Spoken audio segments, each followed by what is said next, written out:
Okay, imagine this for a second. It's the year 2026. You're in Los Angeles, but it's not the LA we know. The city has, well, it's basically given up. Crime just got so bad that society sort of threw in the towel. They couldn't hire enough judges, couldn't build enough courts, so they outsourced justice. You get accused of a major crime.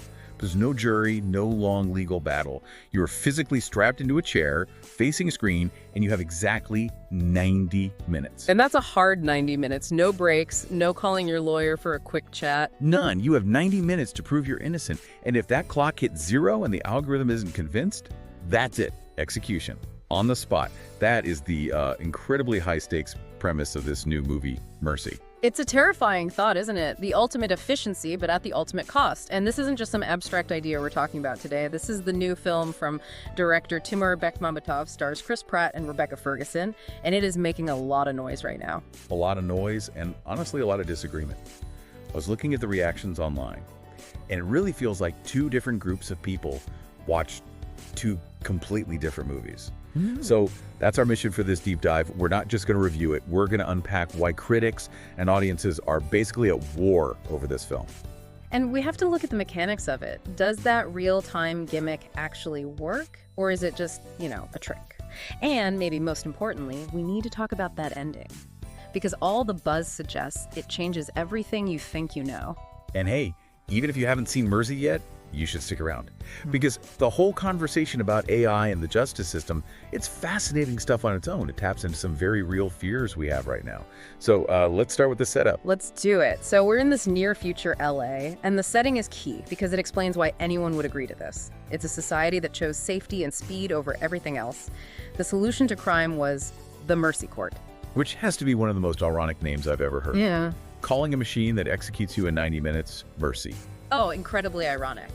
It's this all-knowing AI designed purely for speed.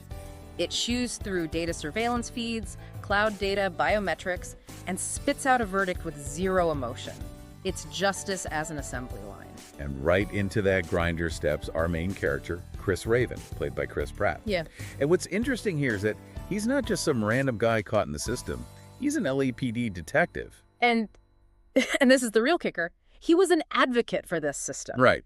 He thought it was a brilliant idea. He believed in the machine's logic. He probably argued that it took human error out of the equation, that it was cleaning up the streets. He was a true believer, right up until he gets accused of murdering his own wife. It's the ultimate irony. The guy who helped build the trap gets caught in it. Yeah. And then the film adds this other layer of pressure with the real-time thing. Yeah, we have to talk about that. The movie's about 100 minutes long, and the trial itself is that strict 90-minute countdown. So you're watching the clock tick down with him. Exactly. It puts you, the audience, on the exact same clock as the character. So Raven's just sitting there, literally fighting for his life against time, digging through this mountain of digital files, surveillance footage, phone records. Trying to convince the AI judge, which is sort of personified by Rebecca Ferguson's character, Judge Maddox. Right, so he's desperately trying to find that one piece of data that proves he's innocent, while this algorithm is analyzing his every word, his every micro-expression. He's fighting the system he championed, using the tools of that same system. Which sounds like a home run, right? High stakes, big stars, cool concept. But this is where we get to the great divide. Because when you look at the reviews, things get really messy. Messy is a good word for it. The professional critics. Yeah. They were harsh. We're talking really low scores on places like Rotten Tomatoes and Metacritic. I know some of the quotes, they did not hold back. Not at all. A common criticism was that the movie is tedious and derivative. But the biggest complaint was about the visual style. The whole thing is screens within screens. We're basically just watching Chris Pratt watch a computer screen. Which is that screen life format Bekmambetov is known for, right? Like he did with Searching. Exactly, it's his thing. But the critics felt, in this case, it just didn't work. That all the tension was theoretical, on paper rather than on screen. There's this feeling of being detached from the action. I think it was Cinema Blend that ran a review with the headline, Artificial Stupidity. Ouch. Yeah, that's not subtle. No, it's brutal. They said it might be one of Pratt's weakest performances and that the film just felt boring. Just watching a guy click through folders for an hour and a half. And look, that's a valid point if you're looking for, traditional action. But this is where it gets interesting. If you step outside that critic bubble and look at what actual ticket buyers are saying, the story completely flips. Oh, it flips 180 degrees. The verified audience scores are so much higher. I was looking through threads on Reddit and the user reviews, and people having a great time with it. They're using words like engaging and tense. That word engaging comes up a lot. It really does. The general feeling from fans is that it's a fun popcorn thriller. They know it's not perfect, nobody's calling it a masterpiece, but they're saying it doesn't have to be. It just has to be entertaining. And that's a split we see all the time with these high-concept genre films. Critics are looking for cinematic innovation or like deep thematic resonance. Audiences often just want a pulse-pounding 90 minutes. They want to solve the puzzle. It's like the critics are mad about the presentation, but the audiences are just happy they got a thrilling ride. That's a great way to put it. And I think part of that divide comes down to how you view the acting, especially Pratt's performance. Because there's a key detail about the production here. Oh, right, this part is wild. For almost the entire movie, Chris Pratt is literally strapped to a chair. He cannot move. Yeah, think about that for an actor like him who's so known for his physicality in like Guardians of the Galaxy or Jurassic World. All of that is just taken away from him. I read an interview he did where he said that was intentional. He wanted you, the viewer, to feel Chris's desperation. He's physically helpless, so everything has to come from his face and his voice. And again, that's where people split. The critics felt that limitation just made the performance flat. They wanted to see him do something. But the audiences mostly felt he did a great job given the constraints. They bought into the panic in his eyes, the tension in his voice. It forces you to focus on the emotional stakes instead of, a car chase. But I can see how with the whole screen overload thing, some people might just feel claustrophobic. It definitely creates a barrier for some viewers, but for others, especially the fans we saw on Reddit, that claustrophobia felt immersive. It made them feel like they were stuck in the chair with him. Which is what a good thriller's supposed to do. Now, I want to shift to what I think is the most important part of this whole discussion. If you saw the trailer and thought, okay, I get it, he's innocent, the machine is evil, he'll find a way out, you are wrong. Very, very wrong. A lot of people complained that the trailer gave the whole movie away, but it's actually incredibly deceptive. In a good way. In a very good way. The trailer completely hides the film's biggest strength, which is the way the story just folds in on itself at the end. Yeah, we'll keep this spoiler light, but we have to talk about the twist. We have to. It's what everyone agrees is the strongest part of the movie.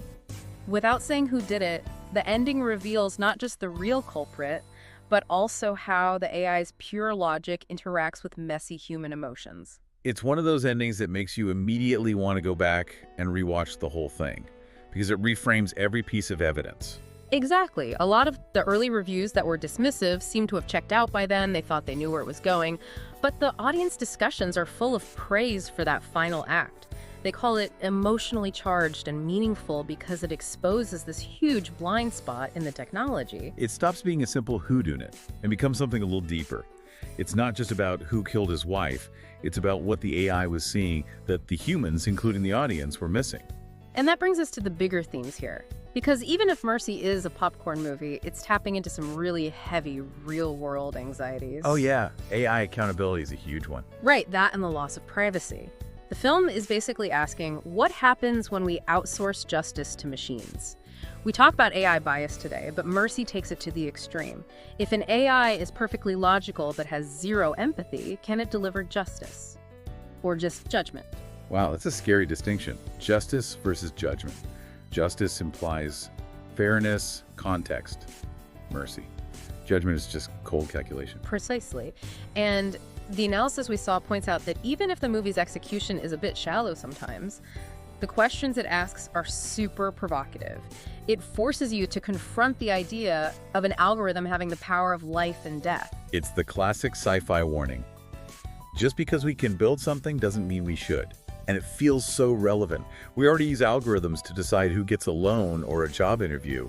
This is just the final horrific step. It really is. And it makes you question our blind faith in data as the absolute truth. The Mercy Court sees the data points, but it can't see the soul behind them. Okay, so let's land the plane. We've talked critics, fans, themes. What's the final verdict from our source material? The summary gives Mercy a solid 3 out of 5 stars. It's right down the middle. It's got a great concept and a fantastic ending, but it's hampered by that flawed execution and the repetitive visuals. So who should go see it? How do you know if this is for you? The recommendation is pretty clear. If you like thinking person sci-fi thrillers, procedurals with a twist, you should absolutely watch it. It's a puzzle box movie. So if you're a fan of things like Black Mirror or Searching, this is probably up your alley. For sure. But if you're looking for really deep character development or big screens, cinematic flair, or if you just hate movies that happen on computer screens, you should probably skip it. You'll likely find it tedious. That seems very fair. It's a specific kind of movie for a specific taste. It is. And I'll leave you with this last thought on the Mercy Court. The scariest part of this movie isn't the murder. It's not even the countdown clock. It's the idea that we, as a society, might one day actually prefer the cold efficiency of an algorithm over the messiness of human judgment. That we might choose speed over soul. And Mercy suggests that day could be closer than we think. Man, that is a chilling thought to end on. But that's why we do these deep dives, right? To find those little nuggets of truth in the story. Makes you think twice about what you're agreeing to in those terms and conditions. Well, a huge thank you to everyone listening for exploring this with us. It's been a wild ride through the justice system of 2026. Got any thoughts? Feel free to share your opinions or favorite moments in the comments below. I'd love to hear what you think. Don't forget to like, share, and subscribe for more reviews and content on the latest news, movies, dramas, and books. And hit the bell icon so you won't miss any new updates.